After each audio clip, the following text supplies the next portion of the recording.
Hey everybody, and welcome to another episode of the BJJ Foxcast. I am your host, Alex Martinez, and today I have, once again, I think we did this last summer, Mr. Vin Vallejo. Vin is a black belt this year. He got his black belt within the last 6 months, right?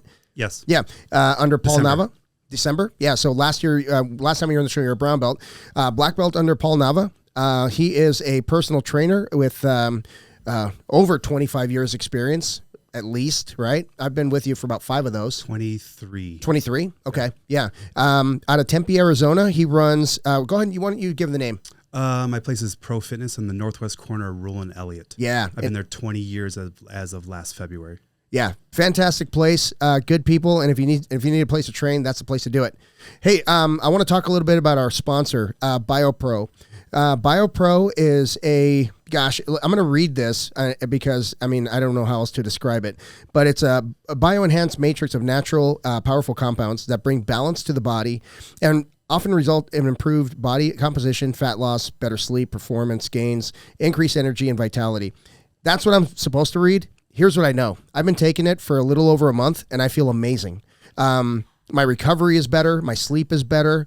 I feel more alert during the day. The one that I take is the BioPro Plus, and they're actually, the name of the company is Bioprotein Tech, but I take the BioPro Plus, and I love it. So if you're looking for something to help you, especially as an aging grappler, to help you stay on the mats, or if you're a young person just trying to get more training in, definitely give it a try. Anyway, Vin, welcome to the show, brother. Hello. So the last time you were on, we were just talking mainly about, I guess, fitness in general, right? We didn't talk a whole lot of specifics, but let's talk a little bit specific. What you're working with, younger athletes, older athletes, stuff like that. And what is it that they all have in common when they come to you, right? They focus on one thing, but what do you do for them that helps them get to that other level? So everyone comes to me with a set goal, right? What is yours? Not die. No, my set goal is Master Worlds. Right? Correct. Yeah. So anybody, jiu-jitsu competitors, that's what it is. Win Nogi Worlds, Masters Worlds. 70-year-old woman, I want to be able to put my groceries away by myself without falling down, hurting myself, breaking my hip, all that stuff like that. Yeah. So for me, is when they come with that goal, we set a goal, and then we figure out the game plan to get to that goal. Okay. Yeah, and is that something, because you and I, we talk about goals all the time, and then we talk about different things that I'm working on, like, hey, I want to be more explosive, hey, I want to be stronger, I want to be this, I want to be that. But we don't really talk about I just don't put any input in the path. I just kind of rely on you. But do you have a vision, or do you just kind of take what they tell you and kind of work with it? How does that work? So it's going to sound really bad. So when you tell me what you want to do, I already know what you need to do. Okay. If that makes sense. So when you say I want to become more explosive, I'm like, I still want to work on your flexibility. Yeah. I'm going to add the flexibility in there so we can become more explosive. Okay. Right. So then I say I can add explosive movements in 4 months once you hit this barrier where I need you to get to first, so we can implement adding that new plan of action. Yeah. Okay. All right. That makes sense? Yeah. Okay. Yeah. Makes sense in my mind. I don't know if it ever makes sense in anyone else's mind. No, I think of in terms of very, very simplistic, like how sore am I going to be tomorrow for my training session? That's basically where my brain goes. That's about it. How often does that change athlete to athlete? It depends age, right? Premenopause, postmenopause, men with the man pause, when they start to have the T drop off. What do we do after you win Masters Worlds? Party. Okay. But then what's the Get next, right back to work. What's the next goal, right? Yeah. Is it to repeat, or is it to go to Pans, win that, go to Europeans? Yeah, well, typically after Master Worlds, everybody's looking at... Go down a weight division, go up a weight division, Yeah, well, I think everybody's looking at going from gi to no gi.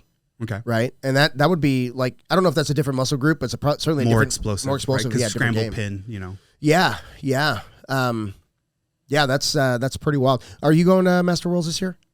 Ask my wife. Probably not. Okay. No. Okay, how come? She's in nursing school. She's got another year, 14 months, sorry. Yeah. So that's the top priority. And then her core curriculum starts the week before Masters Worlds. Oh, there's no way. Yeah, there's no So way. it's like if I go, I would be a really big fucking asshole for going for the entire week. Yeah. Well, I mean, I don't want to be the one to tell you, but you're an asshole anyway. That's true. Yeah. So I accept it though. That's the beginning. You have to accept your own faults. Is that denial's the first one? By the way, I'm nice. I'm not an asshole. You're nice. Yeah. You're nice. I'll give you that. The new version of me is nice. Yeah. You know, old version of me was rough. You know, the first time, I think we were working together for about a year and a half before you said, good job. And I was like, what the fuck did you just say to me? Well, you know, that's for me doing it so long too as well. I know what motivates people. Yeah. Right? Yeah. Like, I don't have to be like, oh my God, Alex, that's amazing. Yeah. You did a push-up. Oh my God. High five. Oh my God, you showed up today. No, Yeah. right? Because we'll throw a parade party, all that stuff when you win. Yeah. Right? And we hit your goal. But like, never been a cheerleader. Like, oh my God, that was so amazing. You tied your shoes. You're fucking expected to tie your shoes. Yeah. I've never been really big on that. Like, you know, I've never really needed like a pat on the back or anything like that. So, but you know, but back to my experience, I know how to motivate each person. Some people need a little bit different, right? Yes. Some people need positive reinforcement. Some people need negative reinforcement. Some people respond to that based upon their own childhoods and how they're grown up, raised and whatnot. Yeah. You know, so I will cater to the person. Yeah. Right? And it doesn't make me like fake. Right. I just know what I need to do to help motivate you. Yeah. Yeah. You know, there's a lot of examples of that, especially in coaching. Well, that's what you do, right? Mm-hmm. But in coaching jiu-jitsu, like especially kids and adults too, but you got to know how to push the individual. Yeah. Right. And who can be pushed and who can't, right? Who can be yelled at, who can't. The other day, Tuesday last week, I was coaching kids class, and I told one of the kids, I was like, "Listen, I just need a break from you." Like you know, I sent them to get a drink, and he's like, you know, standing right next to me, ready to go. Mm-hmm. He's a really like hyper kid, and I said, "Listen, I just need a break. Go get a drink. I need a break from you." And he shut down. I was kidding, but he shut down, and I had to go and talk to him. I'm like, "Are you okay?" He goes, I don't understand why you need a break from me. I was like, I was totally kidding. I just wanted you to get a drink, but he shut down. So now I know, like, I can't play around with him. Like, I have to be a little bit more literal with that one. Yeah. So, and there's some that, you know, I could just yell at and they're fine. They're used to it at home. Yeah. Well, I mean, some of them is like, I can tell a kid like, you know, you're the slowest one in the room. Why are you the slowest one in the room? And they just eat it up and they speed up, or some like, why do I have to look at you in order to get you to work hard? And they're like, they work harder. Well, you're learning kids crave competition. Yeah. Right? They want to be the best. Yes. Yeah. Isn't that So something? it's a great time when they're like that age group, like 6 to 11, that you just go get that can. Yeah. And they all go get it. Let me see how fast you can do it. Yeah. Yeah. That's always cool, man. Sponsored by Kirkland Sparkling Water. Oh my gosh. Yeah. But, yeah. So tell me about, we in our other podcast, you were episode 5, I believe, maybe 3, 4, 5, somewhere on there. But we talked about your background too. Yeah. Nah, that was Tiffany. Tiffany was 2. You might've been 3. Okay. So, anyway, but, we had talked a little bit about your background, but, kind of elaborate on that. Like what made you decide that this is what you want to do with your life? Originally I wanted to go to like chiropractic school, medical school. Okay. Right. That just didn't work out for me. Okay. I kind of fell into the realm of just helping people. Right. And then it became a paycheck. And then once I opened my own place, then it became more helping people. Yeah. Does that make sense? Yeah. Like, it's still in the back of my mind. Maybe I should have done that, but it's too late now. Yeah. So, so out of college, did you work for any sports teams or anything? For the Cardinals for a year. So I was like an internish.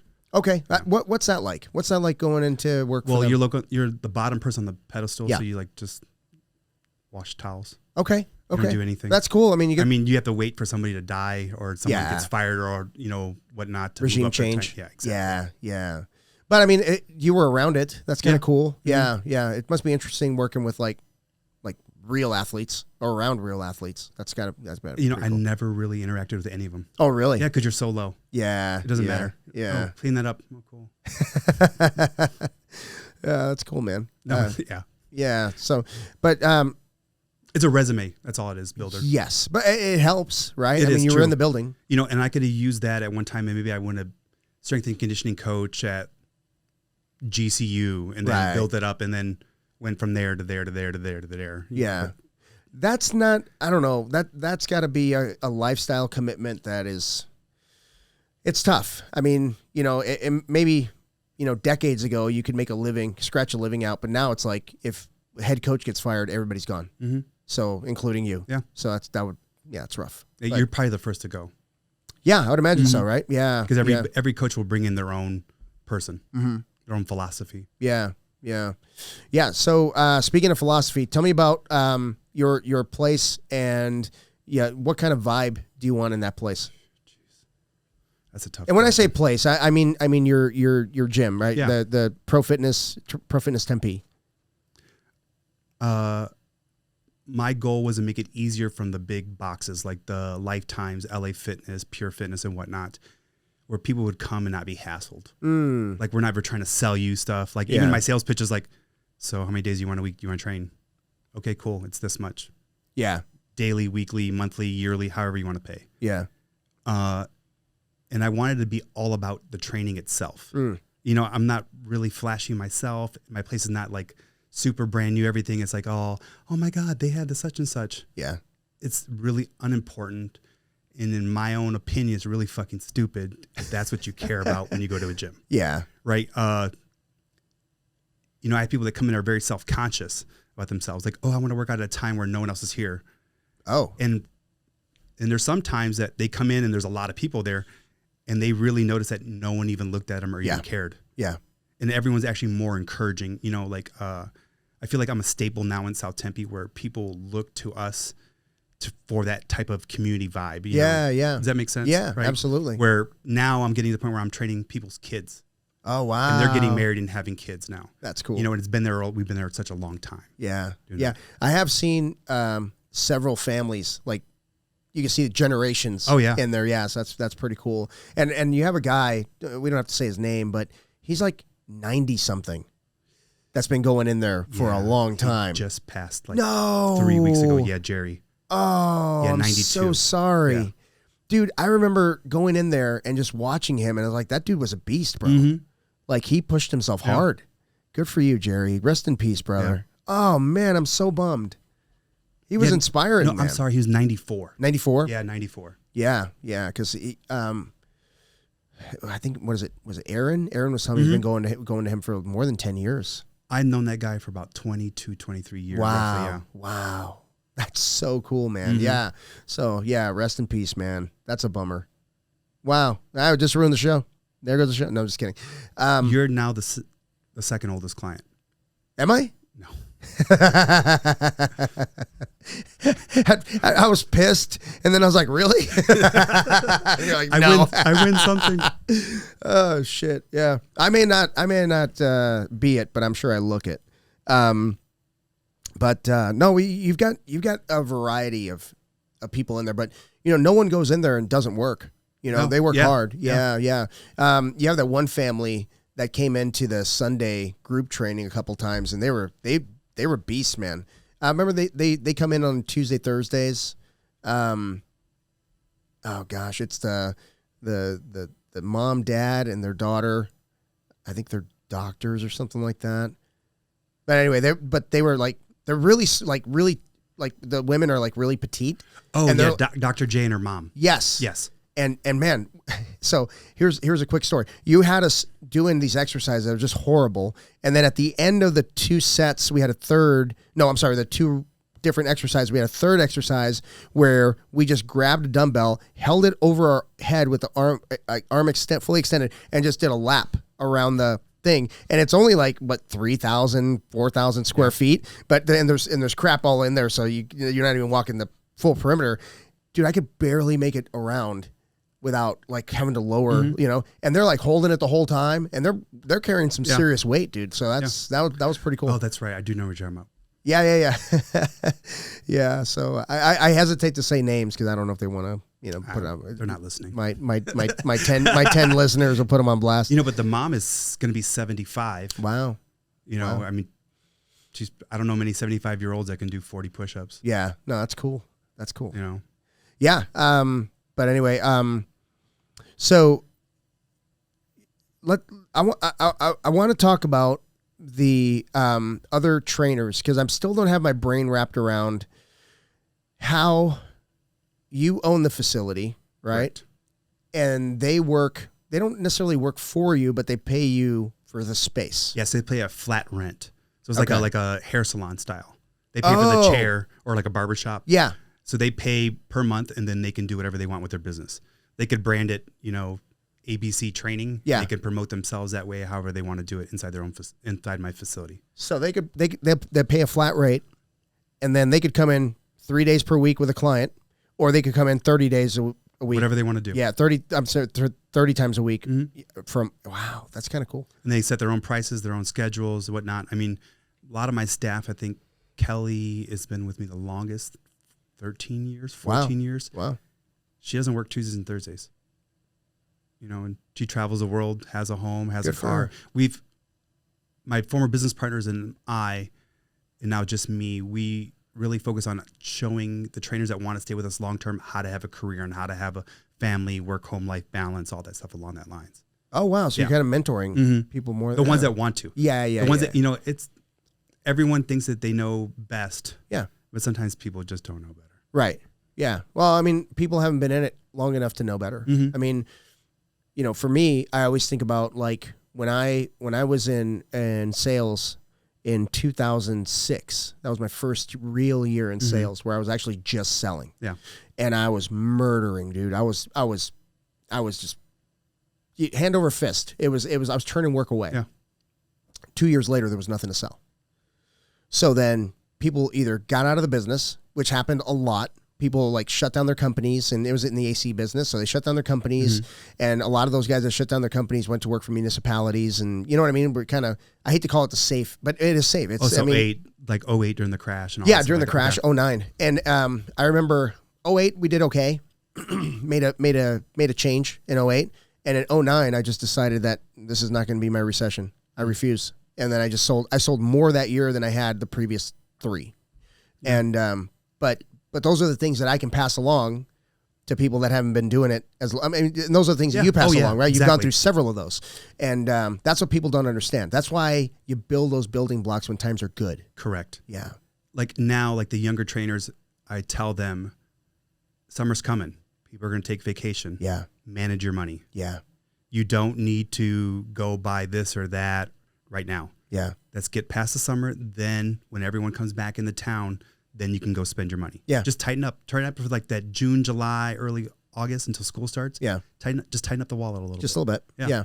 But now I've really noticed in the last, like since the pandemic and whatnot, people aren't leaving out of town. So summer's now become more like straight through. Okay. Instead of people leaving like 2-3 months, they're only leaving like 2 weeks, 1 week here and there, weekends or whatnot. So it's not that as bad as the flow is. Yeah. It's not like such a up and downs. It's more like dips. Yeah. I've noticed that in the academy as well. Normally like June, July are terrible. They've been pretty steady. Yeah. Yeah. That's kind of nice. But yeah, when times get hard, like I don't care who says what, when, because what 2008 taught me is that you cannot trust what the economists are saying on the news. You can't trust them because everything's fine. Everything's great. Blah, blah. And then all of a sudden everything's not great. Like overnight. It wasn't overnight. You know what I mean? So yeah, you got to really manage. I mean, you really have to sock away whatever you can. I tell people then as well too, like that. And even like for your business, my advice to you would be, you want to create something that people can't live without. Right. Yeah. As like not necessarily live without, but their daily, monthly, yearly routine, right? I go train Monday, Wednesday, Friday at 6 a.m. Yeah. That's the class I go to. Yeah. Then I go Saturday nights or Saturday mornings or whatnot. Yeah. So like for me, I want my clientele to know no matter what, they're coming Tuesday, Thursdays at 1 p.m. or 2 p.m. Yeah. If that makes, you know what Absolutely. I mean? And I think because then I want them like in these down times, recessions, pandemics or whatnot, when times are good and things are normal, I show that loyalty and that work ethic back towards them. Yeah. So if times go rough, they're going to show that in return back to me. 100%. Yeah. And yeah, Well, especially when you've got that makes sense. Yeah, in my mind, it does. It absolutely does, because like, if I could just say it from my perspective as I'm a client of yours, when you and I have changed times at least 4 different times, right? Because my schedule changed and all that other shit. But one thing I do know is, like, I don't want to lose my spot. Yeah. You know, that Tuesday, Thursday, 7 a.m., that's my time slot. And if I say, hey, Vin, I'm sorry, man, I got to take June off, and I come back in July, and you're like, well, you know, you don't have that time slot anymore. I'm sorry, you know? And yeah, it's different if I say, like, hey, I'm going to be gone most of June and July. I'm still going to pay you, right? But, you know, I'll be back steady in July. And you're like, okay, cool. And then when I show up in July, you know, still my spot, right? But you're buying that time slot. And I think I know you better than anybody that would just walk in through the door, obviously. But they would kind of take for granted, like, oh, he's got time slots all the time. You don't. I don't. Yeah. I really don't. Like Yeah. just now, someone else is going to start with me, and they're like, what do you have open? I'm like, nothing. I can do Tuesday at 3 p.m. and I can do Sunday at 11 a.m. Do you want them? Yes or no? That's it. What if they, can I think about it? I go, you got till Monday. Yeah. Because I'm going to move somebody from later to earlier or a different day and take that time. Because what I do is I try to, like, build a program, right? Yeah. And I think long term, year, 2 years, 3 years, 4 years, 5 years. So first year, we're doing twice a week. Your fitness levels rise. You drop the 50 pounds. You feel better, no more pain. Let's add another day. Yeah. When are you available? Oh, you're working from home on Tuesday. Cool. How does 3 p.m. work for you? Yeah. That works. Perfect. Yeah. Right? Oh, your wife's going to pick up the kids at 2:30. She can train too. Now we start her the one time. Yeah. 2 times. And then we just keep adding and adding, adding. And then talk about goals, right? What if this person wants to start doing a triathlon or I don't know, whatever. Thing. I can't think of it. Now we add a 4th day, a 5th day, if they want to go that far. Wow.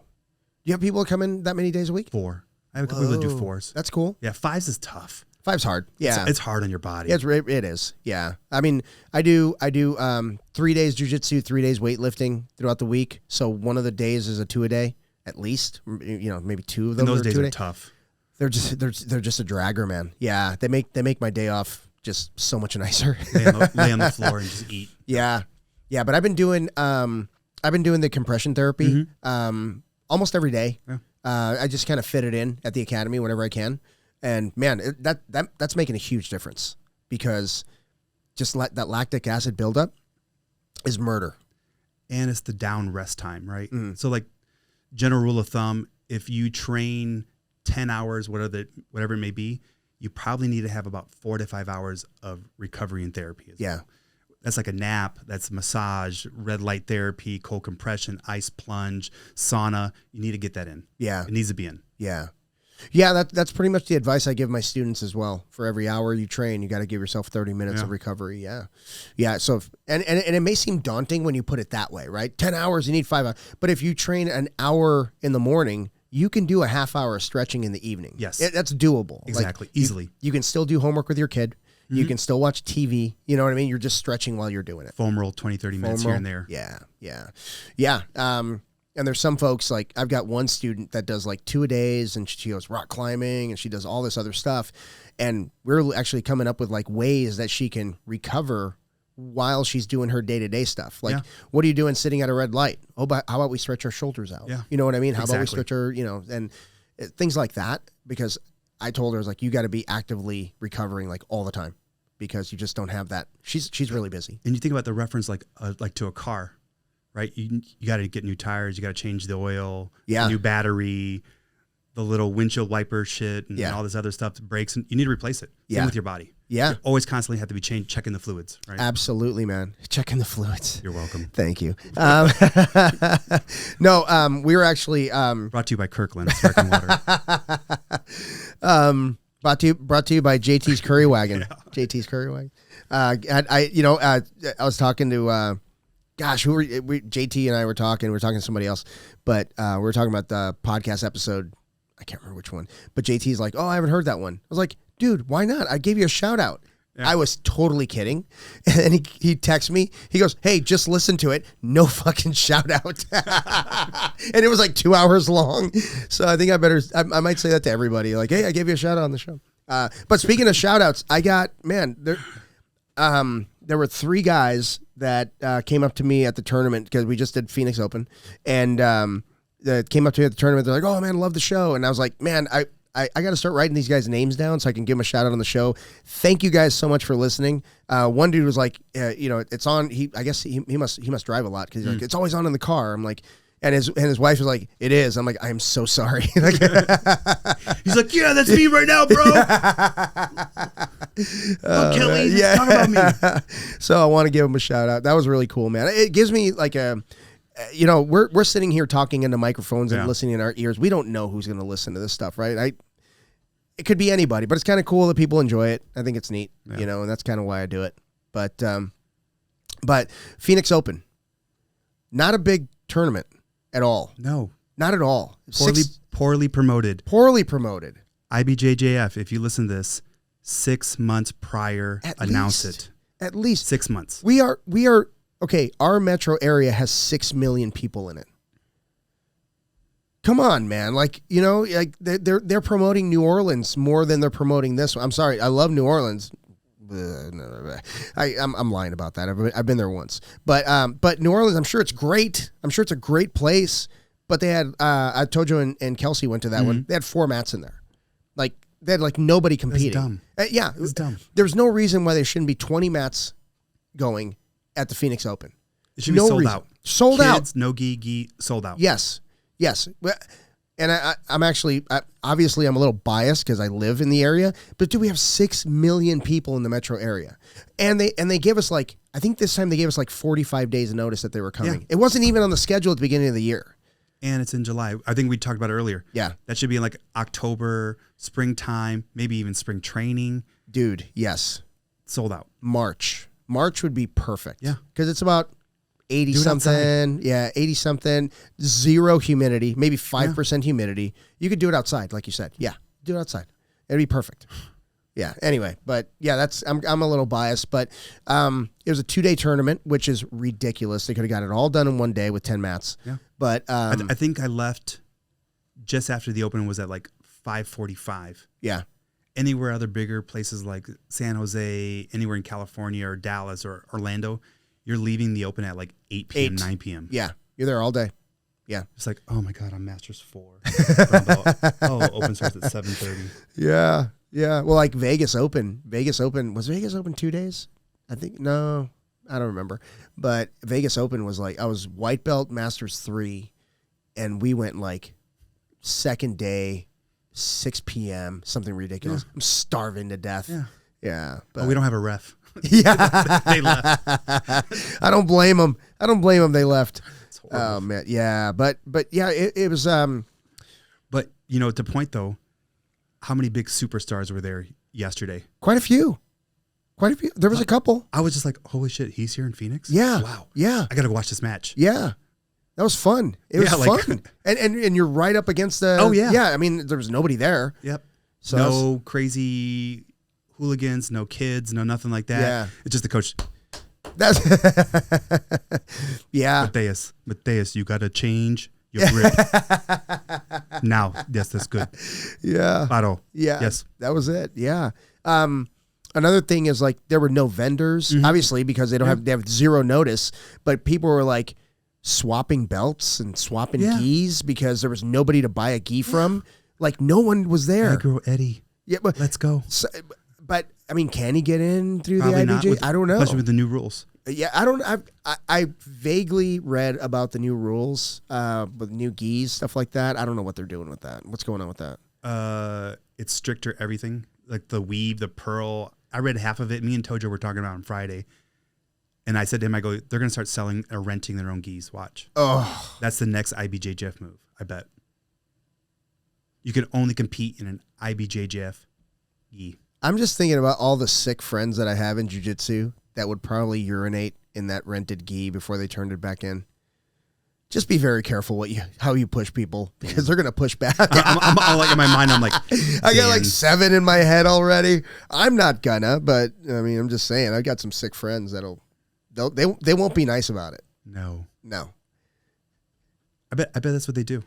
Yeah. I mean, that would make standardized uniforms and you're going to see people boycott IBJJF and go to ADCC or the smaller events. Yeah. Because they're going to be mad that they can't wear their But here's the thing. war tribe.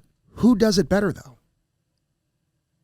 Nobody. Nobody. But they're the NFL of jiu-jitsu. Yes. They can do whatever the fuck they want. I mean, if you're not an IBJJF world champion, are you a world champion? No. Right. No. Like you're IBJJF. They are the thing. But it's like before I started training at Paul's, I used to think the same way too. Like, oh, I've won Naga and Grappler's Quest and blah, blah, blah, blah, blah. And people are like, what the fuck is that? Never heard of it.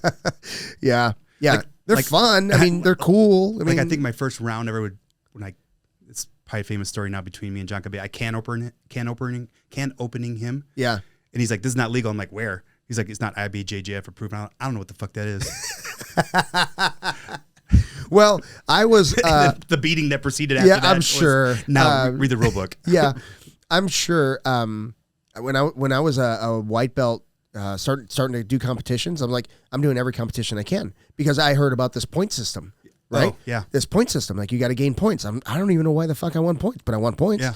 Well, then it turns out, then Nava's like, hey, the local stuff doesn't count for points. Yeah. You got to do IBJ. Well, they do now. If you're going to be like ranked in AZBJJL, yeah. I think that's kind of cool how they did that. I'm not even quite sure. I tried to talk to Heath once about when that season actually starts, because I'd like to get the team fired up. Like, yes. Hey, season starts in October, and that's our first one, and we want to blow this thing out and be number one ranked, and individually. What would be cool of them if him and Gustavo did something where like, here's your trophy. They do. They do. They do. I didn't know that. Shit. Every year we get these certificates. And there's like, your top 3 and it gives you a rank. Every top 3, you get a certificate. Like a golden cactus would be cool. A golden cactus would be cool. I don't think you get a golden cactus, but they give you little certificates. But it's kind of cool. Like, you're all that hard work and effort doesn't go for naught, right? Like 2-week free trial at GD. Hey, why not? Get something, get something. Maybe, but you know what? Like maybe, if you're the number 1 ranked person for say 5 years, all right, you don't pay, you don't pay entry fees. You're good. You're grandfathered in. That's kind of neat. But IBJJF, it's so difficult to be ranked in the top 5 now because there's so many good people at all ranks, man. Blue belt, purple belt. I don't say white belt because it's white belt. But when you start getting up in blue.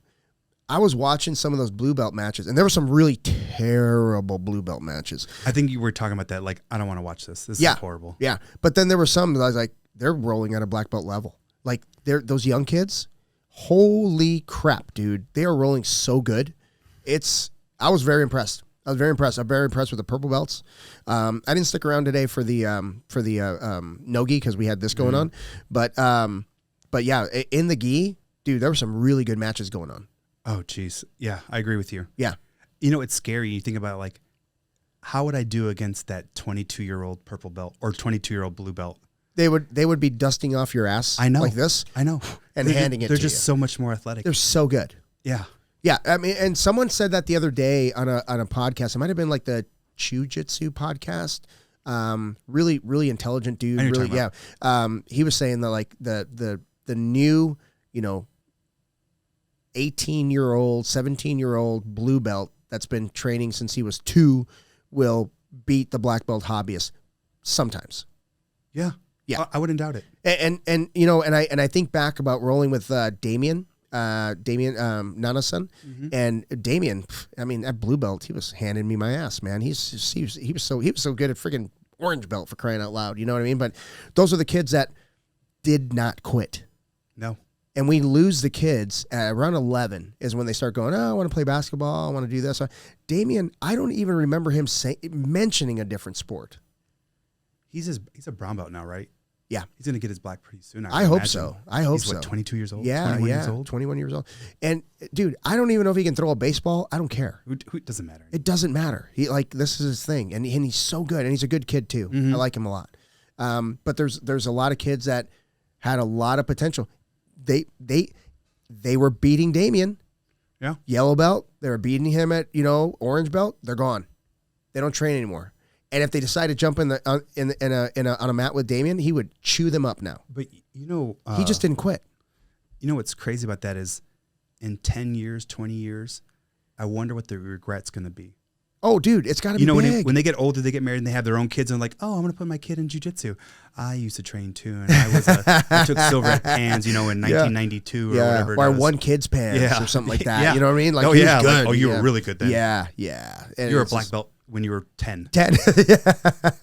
Yeah. Well, Samir, when he was on the show, he was saying when he was a blue belt, there were black belts. I mean, he started when he was like 8. Mm-hmm. So when he was a blue belt, there were black belts that were like, we're not rolling with Samir unless you promote him. They would tell his instructor. Oh, yeah. Well, I don't know if you have those, but wild. I have those rounds where some of these younger people are just bad matchups for me. Yeah. Yeah. Right. They're just bad matchups. And I'm like, fuck, I don't want to get crushed right now. Yeah. Okay. I got a game. Let's go. Yeah. I can't play around with this kid. Yeah. You got to lock them down. Yeah. Don't let them move. Frustrate them. Yeah. Yeah. And then look for an opportunity to sweep or pass or whatnot. Yeah. But man, you open up your guard on those kids and you're done. You're done. You got to play close guard. Hope he makes a mistake. Put him on his back. Yeah. Yeah. It's crazy. Like these young kids, you're like, they pull and then you're like, do you just open my pelt? You're going to You're like, I don't even play that. Yeah. What? Dude, it's wild. What are you doing? Man. Collar, sleeve, squid guard? What the fuck is this? Yeah, it's wild, dude. It's wild. But I think people are getting a false sense of what got them to that point. They didn't get to that point because they were playing that open guard, lapel, squid, spider, whatever the hell they're playing as white belts. As white belts, they were learning close guard. Yes. Open the lapel, scissor sweep, cross collar choke, hip bump sweep, and, mount position, back take position, all of these things that are fundamental so that when you do get to that level, yes, you can execute all that stuff effectively. Like the fundamentals matter, but it's not like you and I have to think about that stuff. Yeah. Right? Like, okay, if my hand's here, my hand needs to be there. They just do it. It's the difference between being a piano student and being a pianist. Yeah. Right? Say it again. Pianist, not penis, a pianist. But they can just play, dude. They can just play. And it's impressive, man. I'm in the short time that I've been in this world, 11 years, it's leaps and bounds what it used to be. Oh yeah. Yeah. Dramatically, like was it Copa? And I was watching these 2 or 3 younger brown belts. I don't know what these women's names are. But then playing like these intricate like open guards, like double like collar sleeve spider, like oh my god, it's a De La Riva X spider. Like who the hell's playing this? Who the hell's teaching this? Yeah. Yeah. You know what I mean? Like you're like I would never play that. Yeah. That's not my game. But we see it and the world sees it as this macro scale, right? Because there's like 30 of them in that division. Yeah. There were 30,000 of them that started together around the world. Now this is the top. That's 30, the cream that's of the left. That's the cream rising to the top. Everybody else is gone. They're not even good enough to be in the room with them. That's wild, dude. I know, it's That's crazy. wild. It's crazy man. when you think of those numbers and that scale. Like, holy shit. Yes. How many kids have come and gone in those classes? Thousands and thousands and thousands. Yes. And it's only going to get better. It's only going to get better. There's no way it cannot. Wait till big corporate money comes into play. And that's why like people make fun of like what's the Facebook guy's name? Zuckerberg. Yeah. People make fun of like, oh, I would have beat the shit out of Zuckerberg. No, he would have fucked you up. Yeah. He's got money to train. Yeah. Yeah. And if he wants a training partner, yeah, hires the best uki, the best guy that's going to play and whatnot. But like, if he were to go on like a larger stage, say Pans, Worlds, the fact that him doing that opens up 10,000 more nerds or 10,000 whatever people like, oh, Mark Zuckerberg does that. I'm going to put my video game controller down. Instead they Google, jiu-jitsu in my area and they start going to a whatever academy, start training. That's going to happen. Right. Yeah. Yeah. That's what it's going to take. Yeah. Yeah. And then the big money comes in, sponsored by Cadillac, sponsored by whatever. Yeah. And I think it's important to keep in mind where it all came from, like where it stemmed from and why it's important to learn those basic fundamentals before you start inverting, that type of shit. I always go back to that old school stuff because I love the new jiu-jitsu. I love it. But I think what's lost is people not not the fundamentals. They're not lost at all. It's people's understanding of why those kids are so good and why those young men and women are so good. Mm-hmm. Those young men and women are so good because they drilled these things tirelessly. They didn't YouTube a move and be like, I'm going to win next tournament with this thing. You know what I mean? Like, they put some time, dude. Oh, yeah. They put a lot of time into it. So, yeah. 10,000 leg drags each way. Yeah. 10,000 Toriano passes. 10,000 guard sweep pass. Yeah. And for every phenom, there's a person out there that humbles them. Oh, yeah. Dude, it's mind-blowing. Like, you see somebody lose, and you're like, how? How do they lose? Right? And then you see, oh, that person is this and that. And you're like, holy shit. Well, well, we know him, Italo, right? Mm-hmm. Italo's amazing. Yeah. Was it Pans? Where he beat Adam, I don't say. I think it was Pans. Yeah. I'm going to say his last name, right? Yeah. But like, if you don't know who Italo is, you're like, oh man, Adam might have his number. He's going to probably put it on him. And then what does Italo do? Because we've seen it on the mats where we train. He's just triangling the shit out of people all the time. Yeah. And then he wins. It's what he does. Yeah. But it's like the next level, right? It's like any other sport. Yeah, but then you see him lose. Yeah, right. You're like, exactly. Yes. And then you see who he loses to, and you're like, well, that might be the number one guy in the world, pound for pound, you know? Yeah. And it's crazy. Yeah. It's wild, man. I saw a kid. He's I think he's a local kid. Carlson Gracie, I think. It was a blue belt match, and it was a really good match. Like one of those worth watching matches. Mm-hmm. And he's in a bad spot. He's in like a bow and arrow-ish kind of position. And this kid is like, you can tell he's got so much mat time because he had this like dead look on his face. Like, I'm bored. This is nothing. Don't worry about it. I'm fine. Right? He looked asleep with his eyes open. So the ref stops the match. And then he grabs his legs and starts shaking him like to wake him up. And the kid's like, what are you doing? He's like, the kid's looking at the ref going, what are you doing? And he's like, what? You're asleep. He's like, no, I'm not. His grips are blowing out. He looked like he was out, but that's just the look on his face. He's been there so many times. It doesn't bother him. It was pretty wild, man. And, it was. I thought it was hilarious, but they restarted the match standing. The guy got 2 points, restarted standing, and he ended up losing. But that's the level that kids are playing at today. Yeah. Like that's not a big deal. Yeah. It's wild, dude. I think of like David Clay. Oh yeah, right. Dave Clay. Yeah. I mean, having rounds when he was like 15, 16 years old, and be like, how old is this kid? And they're like, he's 15. Yeah. 14-year-old blue belt. I gotta put it on him now. Yeah. Because in 4 years. Yeah, he's gonna put it back on me. Oh, dude, nasty! I can't even touch him. You know what I mean? Like, I know what you mean. Yeah, I can't even touch him. He beats the hell out of me every time we roll. So anyway, Phoenix Open ended today. I think we may have won it in the gi. Probably. Yeah, but anyway. Yes. Yesterday we did win. We did. Yeah, by like 30 some points. Okay. Yeah. Nice. Yeah, but anyway, back to your thing. We got off track. That's okay. Tell me about the I want to talk about my mother-in-law going to you. Oh, Betsy, yes. Yeah, Betsy. So my mother-in-law, we were sitting in her living room, and this is more than a year ago, and she was talking about, wanting to get her shoulder right. Like she needed to do something about her shoulder. And she's like, and we were telling her, like, you should go see Vin. You should go lift to get that shoulder strong. And she's like, yeah, but I wouldn't know like how to tell them like what's going on. I was like, well, what do you want to do?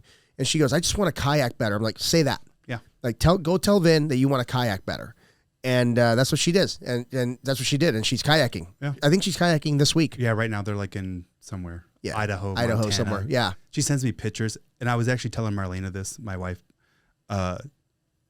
She sends me the pictures. I'm like, fuck you, Betsy.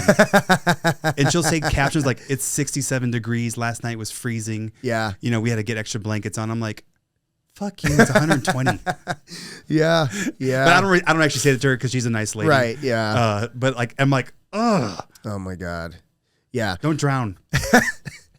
Oh my God. Take your Centrum Silver. Yeah. But, but she's been going to you for about a year. Yeah. And, she digs it, man. Like, super active too. Plays softball.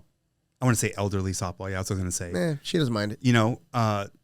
she used to play third base. Now she plays short and everywhere else because she can't throw the ball because of her shoulder. Yeah. And the other day, last season, she was like, I was able to make the throw from third to first, you know, oh, nice. and no pain and whatnot. She bowls too as well. She's like, oh, my shoulder's fine. It doesn't hurt. That's cool. Oh, okay. Yeah. So she went from possibly seeking surgery again, yeah, to just living her life through weightlifting or strengthening the shoulder, living her life through weightlifting. So do you get a lot of that? All the time. Yeah. Nonstop. Yeah. But a lot of now we're starting to see is like that generation 60 to 65, maybe 55 to 65, been inactive their entire lives. Oh. And now they've worked their asses off. They have money. They maybe have a grandchild or grandkids, multiple, whatnot, and they want to travel and see the world. But they're like, I can't walk. Holy shit. It's hard for me to get out of bed. Yeah. I can't play with my grandson, my grandkid. I can't do this. I can't do that. That's got to be awful. That's got to be a bad feeling. It is. Yeah. But for what? You know what I mean? Yeah. I mean, that's the trade-off, right? Okay, well, you're successful. You have a Porsche or whatever. It's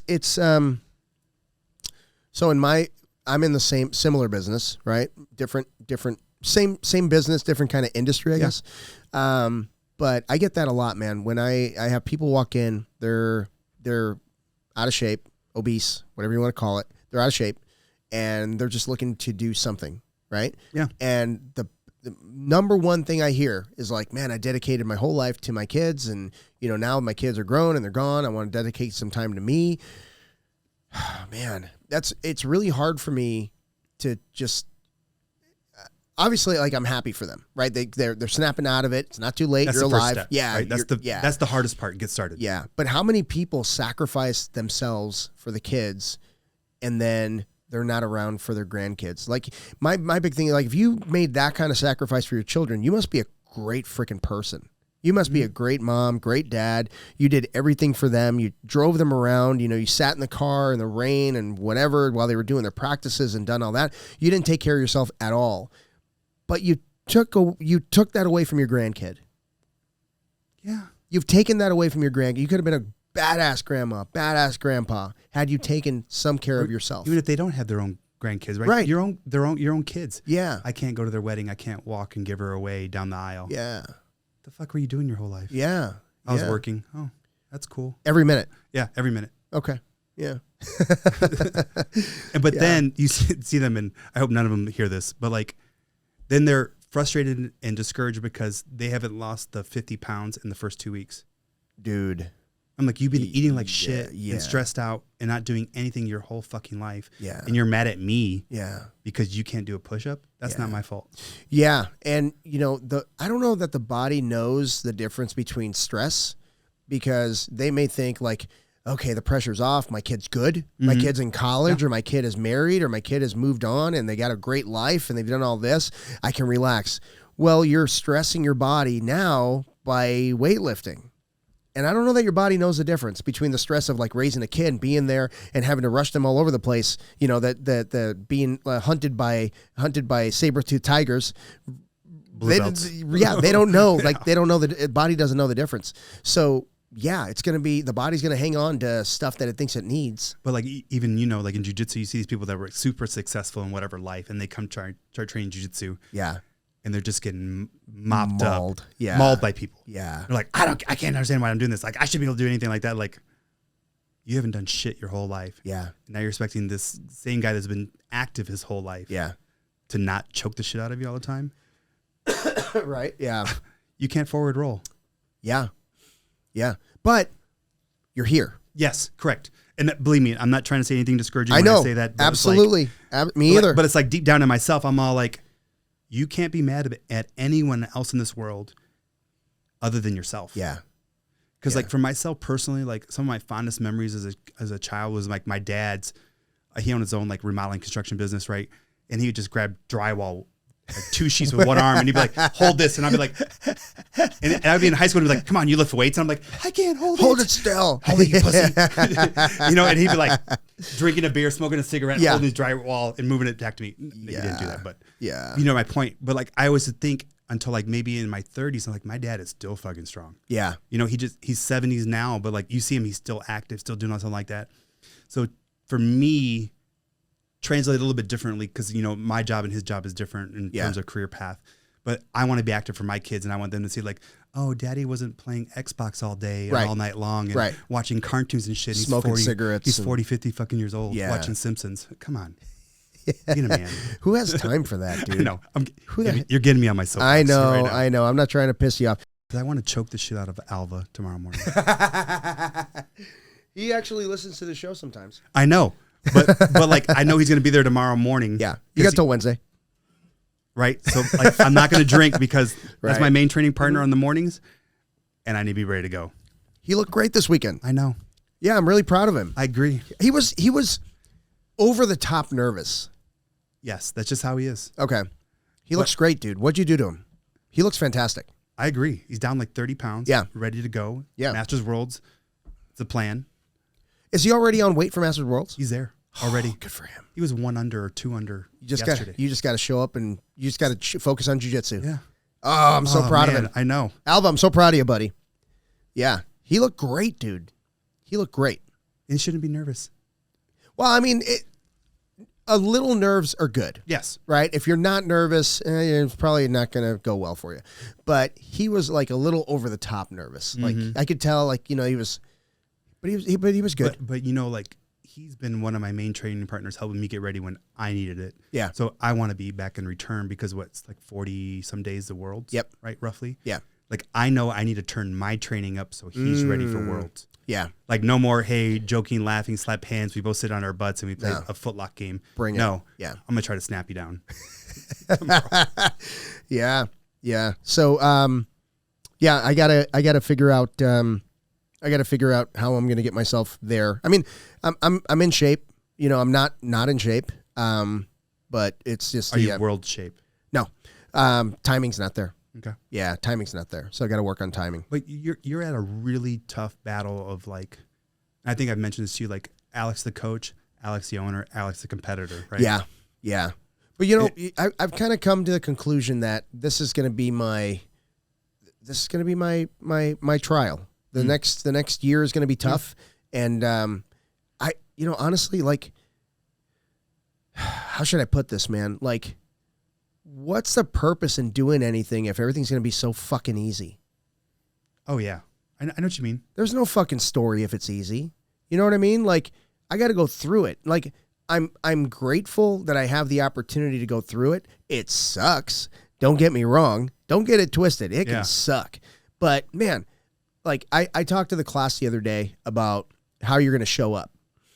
You can show up and half-ass your life. You can absolutely do that. Get away with it. Your whole life, right? And you can retire and laugh about it, whatever. Your story's going to suck.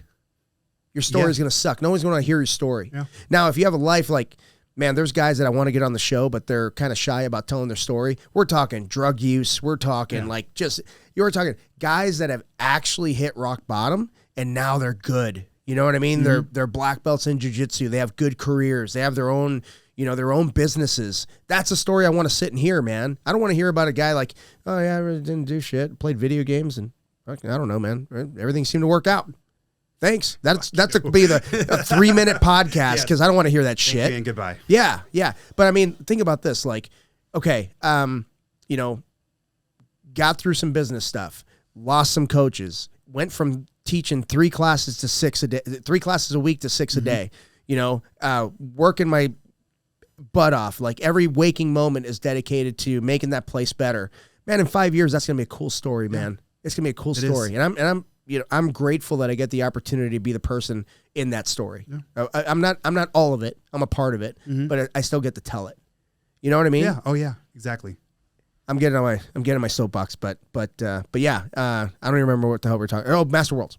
So all I want at Master Worlds is to be on time, on weight, warmed up, and good between the ears. That's all I need.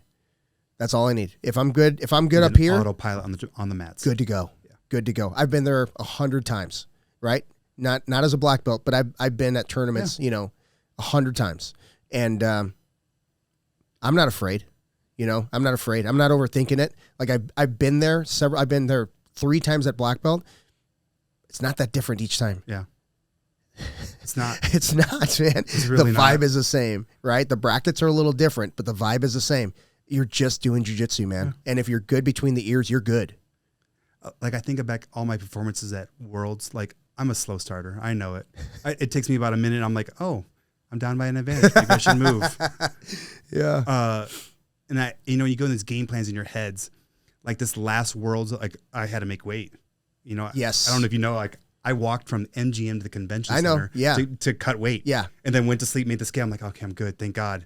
No food, no water, no nothing. And then get on. But that was poor preparation on my part. Yeah. And that's why I'm not ready to compete as a black belt yet, because once Marlena starts working and I can then have a little bit of slack in my own time so I can train more on the mats, I can't be right. 4 classes is not enough. Yeah. And absolutely. And the big thing that I learned at the black belt level is, I mean, I walked into masters. It's not like I came up through adult, because that's totally different. And, but I mean, I guess it shouldn't be that different. It's just like a different level, I guess. Right. But all of those little mistakes that people used to make, they're gone. Yeah. You can't make them. No. You're not going to get away with the little, I misstep. I'll tell you one misstep I had in a local tournament that taught me a valuable lesson. I had a spider lasso, which is my thing. I had a spider lasso, and it was super tight. I felt really good. And then I had a sweat drop go from my hair. This is a lesson learned. I had hair product in, and it went into my eyeball, and then it itched. So I was blinking it, right? And then I let go of the lasso side, and I went like this. And the next thing you know, he's passing my passing my freaking guard, because I was stupid and had a lapse in reason, right? And a lapse in my brain. I just went like from here to my eyeball, and of course, that was the opening, right? And those are the things like, blue belt, purple belt, might have got away with that. Might have gone like, whoop, get my grip again. But dude, black belt, it's so tight. Everything's so tight. Like, you're not going to get away with that shit. But that was one. It's a stupid example, but it's an example of like, you're not going to get away with stupid things. No, you can't. So so you got to be on. And if you're thinking about, okay, so you said something earlier that really struck me. I'm going to be the asshole if I go to this thing because it's a bad time. Marlena's like, that schooling is, you said, number one priority. So here's one thing I do know. If you're going to be a competitor, you've got work, you've got family, and you've got competition, or training rather. One of them can't suffer.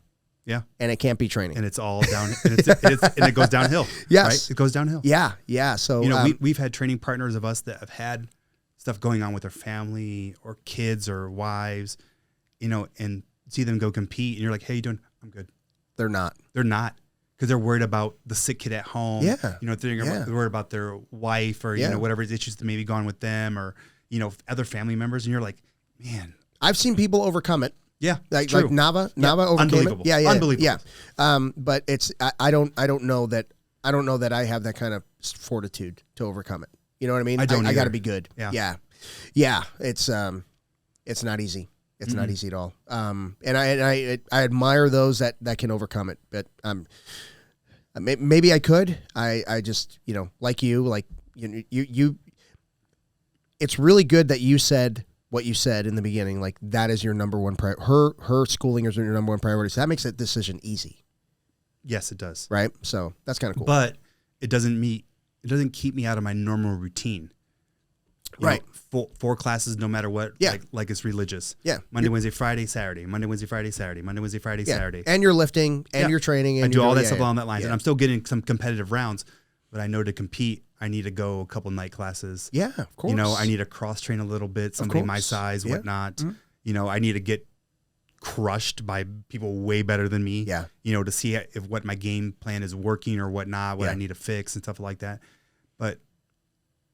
But if I do that and it takes away from my time with Via, our youngest who's 4, like I want to see that developmental time. Of course. Helping Bella in college before she starts to drive. So me going and train just adds more stress and more on Marlena's plate. Of course, yeah. And me as her partner and life partner, I want to take that stress off and make it easy for her. Yeah.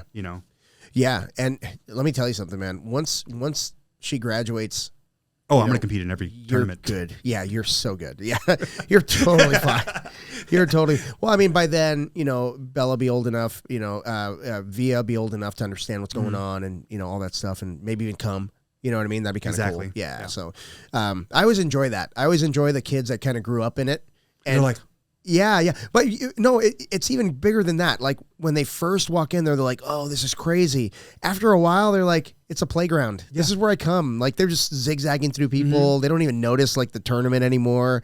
That's kind of cool. yeah. Yeah. And seeing like, like Leo, like Q's kid, that's his playground. Yeah. I mean, that's what, that's where he's grown up. Or Shannon Davis. Yeah. Or Davis. I'm David. I'm sorry. David. Sorry. Yeah. Shannon Sorry, David. DT. Yeah. We love you. We love you, Dave. If you listen, he doesn't listen. Yeah. But we went out. Like Diego and what's their young Santi, right? Santiago and Sophia. Sophia. Yes, Yeah. I couldn't forget her. Yeah. They grew up in it. Yeah. This is their thing, man. The first two judo and then jiu-jitsu, so it's kind of cool. Yeah, there's a few kids that started at Nava's, like they were in little, not strollers, in the little baby carrier. Yeah. And then they were in class, and now they're, in the kids class, or, that's really cool to see. Yeah. Yeah. But, getting ready for Master Worlds. I don't see anything that I really need to change per se. I mean, I've got my diet coach. I've got you. I've got, the as many training partners as I can get my hands on. You know what I mean? At school, and I've got some folks coming in and cross training and stuff. So it's but do you nice. battle with like the night classes, right? You're advanced, right? Yeah. Well, I have a really good 6 a.m. class as well. Yeah. As a 7 p.m. class. D's awesome. So I can. Yeah. He's and that place is packed. I mean, for a morning class. So and I can get some classes in at 11:30 with. So with my Colin. question is, does it feel like it takes away from your training if you're trying to coach and teach? 100%. Yeah. And if I'm I'm coaching the 7 p.m. and if I have an even number of students, I don't train. Yeah. It's about them. I'm there for them. You know what I mean? I might get a little selfish as it gets closer to Master Worlds and get a little bit more training time because I want to get like 30 rounds in a week. But I think your team would understand that. Yeah, they're right? good. They're a good group. They understand. Yeah, and I've got enough guys that have come in, at a higher belt rank that can keep an eye out and that'd be good with it. But I felt that this Saturday in my no-gi class, there was 8, and I was the odd one out, and I was like, damn it, fucking training. Yeah. But I mean, if I see somebody like wearing a knee brace and I'm like keeping an eye on them and they start sitting out, I'll be like, hey. Keep an eye out and I'll roll. So, but yeah, I'm trying to get as many looks as I can. I'm trying to roll with bigger people. Why is that? Because, well, there's two things. If I can handle your pressure, right? You're super right now. Yeah. Pretty close, heavy. So if I can handle a heavyweight pressure, right, which is two weight groups above mine, I can handle a middleweight pressure, right? Yeah. So, and if I can handle a young guy like Ikaika, I like rolling with Ikaika. He beats the crap out of me. Yeah. I mean, he is so good. That's why we talk about the people that are younger. Yeah. They're just better athletes. 23 years old, great looking kid. He drives me crazy. Great looking kid. College wrestler, purple belt in jiu-jitsu. Got his blue belt through Tonquinho. Came up through a great system. He just happens to live close to where I am. And I roll with him. And after rolling with him, people my age are moving in slow motion, dude. So I kind of use that, right? I mean, I take my pressure, right? And maybe it works out for me. Maybe it doesn't. I take my beating from the young guys. But I'm telling you, man, it helps me. It helps me because my reaction time has to be better because I'm rolling with the younger guys. Correct.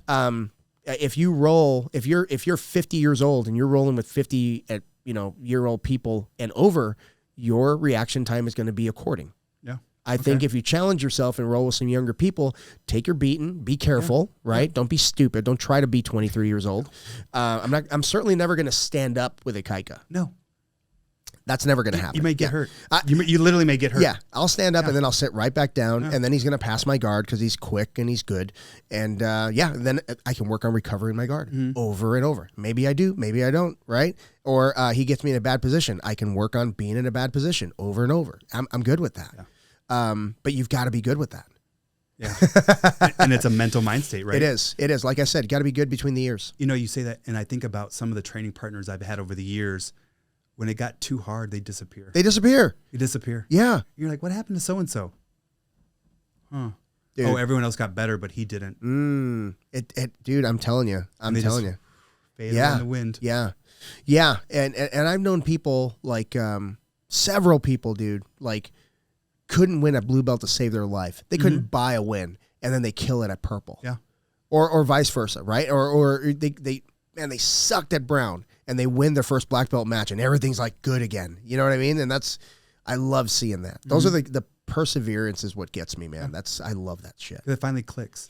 Yeah. Right? It finally clicks. Yeah. And dude, I'm telling you, like there's matches that I should have lost, but I won because I was, like you said, I was just a bad matchup.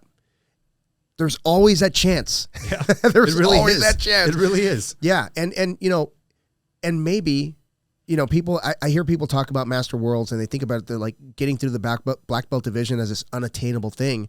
Maybe it could be, you know, if you're in Masters 3, Masters 4, you're going against people that have been black belts a long time. Years, yeah. 30 years.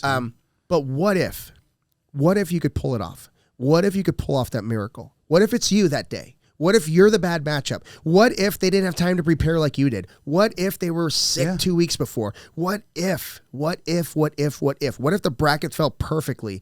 And maybe you don't win first, but you're on the podium. Well, I 100% agree with you. And that's why I think I've said these things to you. Like, what do you have that's different that so-and-so doesn't have? Right? Do you wrestle better? Well, right. Hit him with a single leg. He ain't going to expect it from you. Yeah. Jump guard, fuck him. Yeah. Yeah.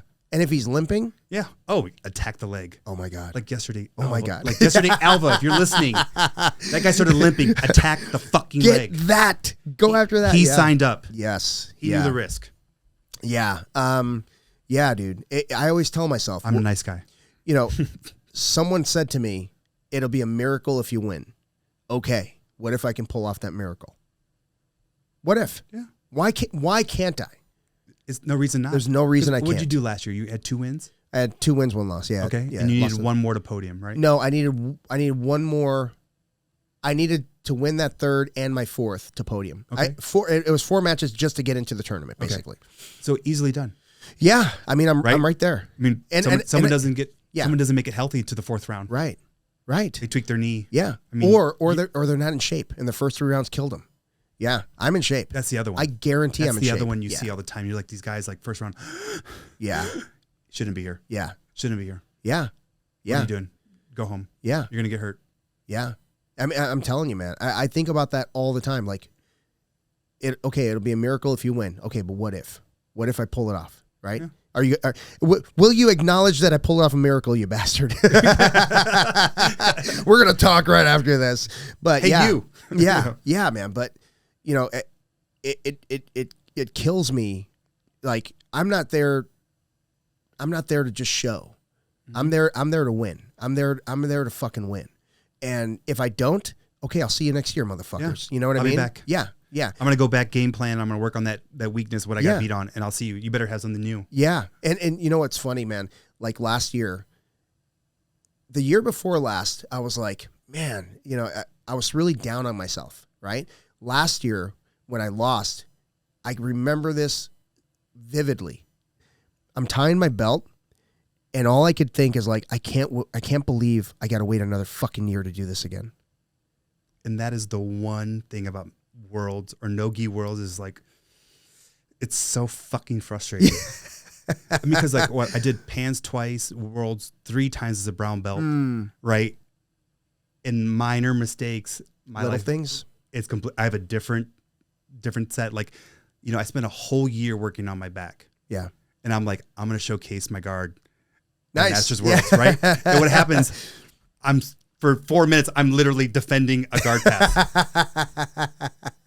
That's right. Yeah. Oh my God. Yeah. It's frustrating, man. I remember saying that to myself. But you know, like losses you take from that. Like, I think when I was a blue belt, I lost twice to a guy who played De La Hiva from CTA in San Jose.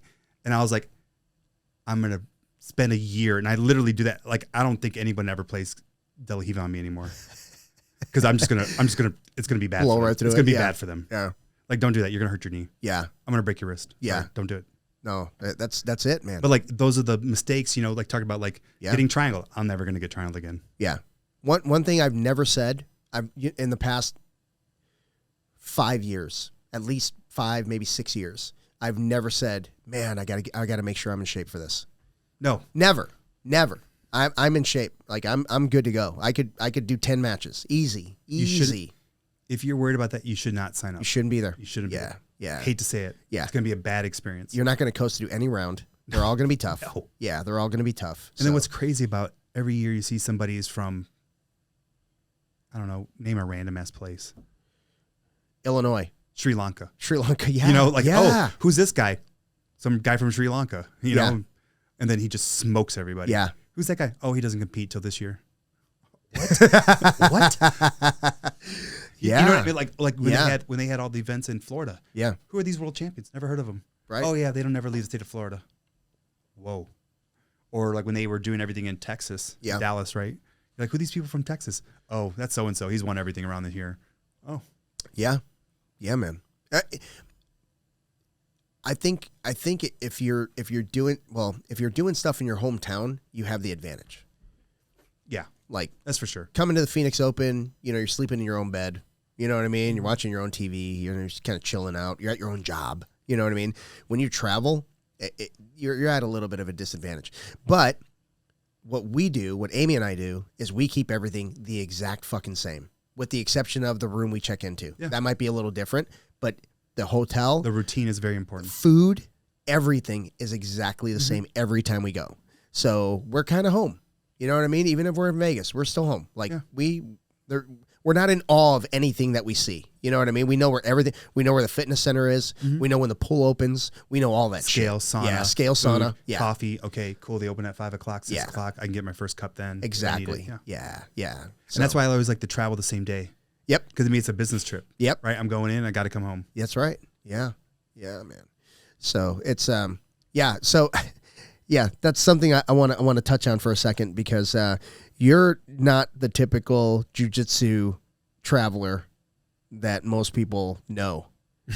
You, so for those of you that don't know Vin, he competes all over the country, including Oklahoma at 1 year. Oh, that's right. Me and Forrest went into that one. That's right. I always forget about it. And every time I see him, he's like, remember when we were in Oklahoma? I'm like, I've never been to Oklahoma. Yeah. Oh, shit. That's right. Yes, you have. Yeah. But I remember this is several times, but I just use that as example. But fly in, you have your carry-on bag. That's it. With your gi in it. You check in to the venue. You compete, win or lose, go right back to the airport with the shirt that you got at the venue, because that's the only clean shirt that you have. And it's the only thing that fits. And you're still wearing your gi pants most of the time. Twice I've done that. Get back on the plane and fly home. Why? Because you own a small business, and you got to get your ass back. I got people relying on me. Yeah. Right. But like when I say relying on me, in my mind or in myself, is not only my 3 girls at home. Yeah. Right. It's also my clients is my next circle. Yeah. Then my trainers and their clients is my next circle. And then my own training is that circle. All right? Yeah. Does that make sense? Like, yeah. Because if I go compete on Saturday and I come back, well, I work Sundays usually like 6 a.m. to 3 p.m. Those people are relying on me to be there. Yeah. And then if it's a Sunday tournament, no gi or whatnot, I got to come back because my training partners are relying on me being there Monday morning. Yeah. Yeah. Yeah, man. That's a lot of responsibility. Yeah, but that's not unhealthy responsibility. That's like a good way to kind of balance yourself. Yeah. Because it's real easy to say, you know what, I'm gonna go the day before. I'm gonna chill. I'm gonna go train. I'm gonna go whatever. I'm gonna go compete the next day. I'm gonna stay the night, party. You know what I mean? Fly back the next day, and then you're not 100%. Like you're not you. You know what I mean? Yeah, I get it. It's off. The worst one ever was, I think American Nationals in Dallas. No, the Dallas Open. I went and did. And it was like this last minute, like the week before I signed up. And I'm like, yeah, I'm going to go do the Dallas Open. I'm like 2 pounds off. No big deal. And I remember telling Marlena, like, I'm going to go eat at Papa Do's at the airport. And she's like, really? I was like, oh, man. I haven't eaten anything bad in like 3 months. Oh, no. I'm going to have some catfish. I'm going to go all out. I love catfish too. Right? Man. I'm going to go all out. This is like just right when COVID was shutting everything down. Yeah. So I like literally sprint to get my Uber Lyft, get in there, sprint through the whole airport, whatnot. And I get there, closed due to coronavirus. Fuck. And then so you ever been to the Dallas airport? You know, it's like terminal A, B, C, D, F, G, and they're all like a mile apart. I'm like, hey, what's open? Some guy's like, I think McDonald's is open down there. I'm like, no. Okay. So I literally go sprinting down to McDonald's, get on a little tram cart, go to the next gate, run to McDonald's, closed due to coronavirus. Fuck me. So then I'm like, and you're starving at this point, right? I haven't eaten, yeah, because I literally was rushing to make my flight. You know, I had this plan in my head. I got 40 minutes to get some food in me. Papa Do's, yeah, and then I'm gonna go to 7-Eleven. So the only thing that was open was 7-Eleven. There's a line of like 100 fucking people out the door because you can only go in one at a time. Yeah, 6 feet apart. Right, exactly. Shit, yeah. So I get a can of regular Pringles, a Diet Pepsi. It's the only thing in the whole thing. Yeah. And one piece of chicken on a stick. And I always remember it was like tangy Texas barbecue. And I asked the girl, how long has that chicken been there? She's like, do you want it or not? So then now like I realize, because I'm waiting in line, I'm fucking starving. I got to run to the airport. I'm here running with this can of Pringles, this Diet Pepsi, and a chicken on a stick. And I get there, check in. I got 10 minutes. I call Marlena, like, sure, I'm at the plane. She's like, how is the Papa Do's? How's it good? I'm eating my chicken on a stick right now. And she's like, what? I literally take a picture, and it's this piece of chicken on a stick. Oh my God.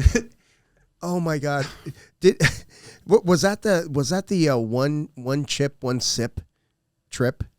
The big lady that walked in with a big giant bag of chips? No, that was going to Orlando. That was even a better Orlando. One. Yeah. Hey, she had a system, dude. I got to respect that. I respect that. But anyways, yeah. So that, like, I've had those type of trips. Yeah. Yeah. Just like, whatever. I got to go to work tomorrow. Yeah. And then get home and be like, oh, there's no food? Cool. I'll just go to sleep. and up at 4 and then back at it. You get back to the grind. Yeah. Right back to work. Right? Yeah, man. People got to rely on me. Yeah. You know? No, I think that's a healthy thing. I really do. I really think that's like, it's not the typical, you know what I mean? Because most people that compete are either doing it for a living, you know, the competitive, real, like, you know, competitors, or the hobbyists that just take time off and go to Dallas and hang out for a weekend. You know what I mean? And chill, but you don't have that life. Yeah, I don't either. No, for me, though, each belt I've competed at is always a measuring stick. Right? And that's why I didn't want to do, like, the shitty tournaments. I would look and see, and I'm like, who's this guy? Oh, he's a 2-time Masters World Champion. Oh, he's in my division? I'm going to go do Dallas Open. Nice. I want to see. That's cool. Yeah. Oh, I lost 2-0 to the 2-time world champion. Okay. Yeah, okay. I like that. I know where I'm at. I got to work on this. I got to work on that. Yeah. You know, or whatnot, or, like, you know, random things like that. You know, when I competed in all the San Jose Opens, it was always the same guy. He's from CTA. His name's Gabe something. If I said his last name, you know, he's got like 9 or 10, maybe even more world titles now. Oh, wow. Okay. But Kyotera just holds him back. Oh, gotcha. Oh, you're still a purple belt 10 years later. Yeah, oh, you've won. Yeah. Let's get the 10 Grand Slams. Yeah. You know, these are my sponsors, you know, and you're like, fucking loser. But to me, that's the measuring stick, right? Absolutely. That's a great way to look at it. Yeah, I was always told, you know, I don't chase people, I chase championships. But I think what you're doing is different. I think what you're doing is, like, you're measuring yourself against the very, very best people out there. And you're not just chasing them, like, you're hunting them down. Yeah. You know what I mean? That's I like that. The one time I was really mad was American Nationals. I had lost to the guy at Worlds. It was that one where if I put the fucking hook in, I win. I remember that one. Yeah. I know. Yeah. Right? If I put the hook in, I win. Guy was from, like, Ohio or something like that. I don't know where. I don't know where the guy was or whatnot. But I saw him sign up in Dallas for American National. I'm like, me too. So I go there and he no-shows. Oh no. Yeah. Wow. So I won American Nationals. I mean, you beat him at a brown belt level, right? Because he didn't show up. And I said to him, I go, hey, why didn't you no-show? He goes, I saw you sign up. Oh, wow. Okay. Goes, I didn't want it. Wow. He goes, I'm out of shape. Oh, yeah. Okay. Yeah. I see. Yeah. Well. Yeah. Done. That's funny, man. Yeah. But so no Master Worlds. What's the plan? What do you want to do? Just keep working on my game. Okay. The flaws that I have right now, I think. Well, you got a little teaching thing going too, right? Yeah. You got Which class teaching. I really enjoy right now. Yep. Because it's making me study more. Yeah. And I'm learning intricacies that I'd probably never paid attention to. Yeah. And I didn't learn. Yeah. Foot placement, a little elbow, a little here, hand, whatnot. Yeah. And I think it's elevating my game to a different level. Yeah. For sure. Yeah. I actually got in a conversation with Amy about this the other day because she was going to cover some classes for me while I was sick this week. But she goes, hey, if you could write down like the plan for the class and as much detail as possible, it'd be very helpful. And I was like, yeah, I could do that. Or you could do what I did and just study a lot of film and write stuff down on index cards. And that's what I did. I mean, for a long time, even when I was working, like I was an assistant coach under Josh, I would pretend that I'm going to run the class. Like if I were to run the class, how would I do it? And then I would write down like, okay, warm-ups. What kind of warm-ups? We all know the same warm-ups, right? Okay, I could do that. Technique. I'm going to teach this technique. Well, how am I going to teach that technique? And I would start studying. I would start studying the technique. And then, okay, this is how I would teach it. And I did that for a long time. And I still do it. I actually get the blood flowing. Like it gets really, when you really start studying. But if you're going to teach, man, like if you think you're even going to have the opportunity to teach, treat it like you're already doing it. Yeah. And go out and study your ass off and be ready. Because that opportunity, I hate to tell you, coaches come and go. That opportunity will come. Mm-hmm. It will come. Yeah. And you'll get the opportunity if you're ready. And so she's like, Amy says, yeah, well, I really need to start studying. I was like, that's not an option anymore. You don't have that option anymore. No, it's not. No, you don't. I mean, I hate to say it, but I mean, things happen. And it comes with time too, clock management, time management. Yeah. Warm-ups are 10 minutes. Yeah. The 25-minute water break and everyone say hi about like whatnot. Right. Back to the mats, herding cats, get them all back to pay attention. 15 minutes technique, 30 minutes rounds or whatever the case may be. Yeah. That game plan, but you have to stick to that schedule though. Absolutely. And there's a fine line between not enough instruction and too much rolling. Yeah. Not enough rolling, too much instruction. Absolutely. And then you don't want to be the person, and I've done this, I'm guilty of this. You're so caught up in everybody trying to understand every little bit that you look up and you're like, oh, we don't have time to roll. Shit. Sorry guys. We don't have time to roll.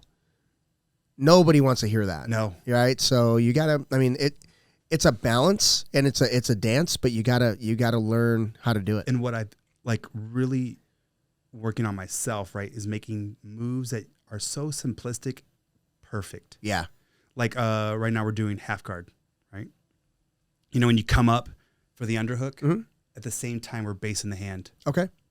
But it's got to be perfect. Simultaneous. Wrong, do it again. Yeah. Wrong, do it again. Yeah. Wrong, do it again. Like Saturday morning, I made everybody do it 20 times from each side. Nice. That's wrong, do it again. Yeah. Wrong, do it again. Wrong, do it again. Yeah. Because that's makes your half guard perfect, right? Yep. Okay, when you collect the foot to set up a sweep. Yep. Nope. Do it over. Wrong. Do it again. Yeah. Heel hits knee, hit the mat. You need to drag. Do it again. Do it again. Do it again. Yeah. But like that's helped me now when I go to half guard, right? Oh, dude, I'm telling you. Over and over and over again. I can't tell you how much, like when I'm studying to teach something and I do a tournament like within a week of that, I hit that move. Almost every time I'll hit that move because it's already in your head. Yeah. Like you're just just drill that stuff. And I mean this to anybody who wants to teach someday. If you want to teach someday, and I said this a little bit earlier, start training yourself to be that coach now. Start like in your head, how would I run this class? Okay, I've got an hour. Am I going to break it up 15, 15, 15, 15? Am I going to break it up 15, 20, 25? That kind of thing. Am I going to do this? Am I going to have how many water breaks? Like all of that stuff. Start playing with it in your head and then start organizing it on I use index cards for everything, but organize it on an index card. And then guys, if you're going to learn anything in jiu-jitsu, learn this. Your coach will leave. Coaches come and go. Yeah. I've been through a lot of head coaches, and that's how I got my opportunity to teach. The head coach for the kids class left, and my instructor said, hey, man, run with it. Yeah, do it. But I was ready because I ran it in my brain. I ran it like it was mine. My hamstrings are cramping. Well, we're going to wrap up here shortly. There you go. You just got tied to a leash. You okay? Yeah, my hamstrings my hamstrings just cramped. So weird. I was getting ready. We were talking about like training. I'm like, yeah, I'm starting to like starting curl. to sweat and shit. Oh my God. Well, listen, man, we've been doing an hour and a half. I know you got to get the baby to bed, but listen, for those of you that didn't listen to, I think it's episode 4. Something. It doesn't matter. Yeah, three or 4. Five. I think it's 3. Anyway, check out that episode. If you want to hear more about Vin, let everybody know where they can find you, buddy. You can find me on Instagram. I think it's Vin ProFitness 381. You can always message me. I'm at that point in my career, in my life, with jiu-jitsu and my own business. I want to help you win. Yeah. What your goal is. Yeah. Right. I know maybe perhaps me winning a major is not realistic. Now I've competed so much. Never know. Yeah, exactly. But if I can help you get to you winning, that's where I want to be. Yeah. Awesome, man. Well, listen, everybody, if you love the podcast or if you hate the podcast, please like and subscribe. Please check us out on Instagram. Check us out on Facebook. I've got a website coming. A good friend of mine is going to help me with that. But I just want to plug bioproteintech.com. Check them out on Facebook, Instagram, and gosh, everywhere. Anywhere you can find social media. And if you're looking for something to help you with your recovery, with your performance, with your sleep, with all of the above, check out BioPro Plus and use the code Foxcast. You use the code Foxcast and you can be supporting your good health, and you'll be supporting the podcast. Thank you guys so much. Vin, thank you, brother. Thank you. All right.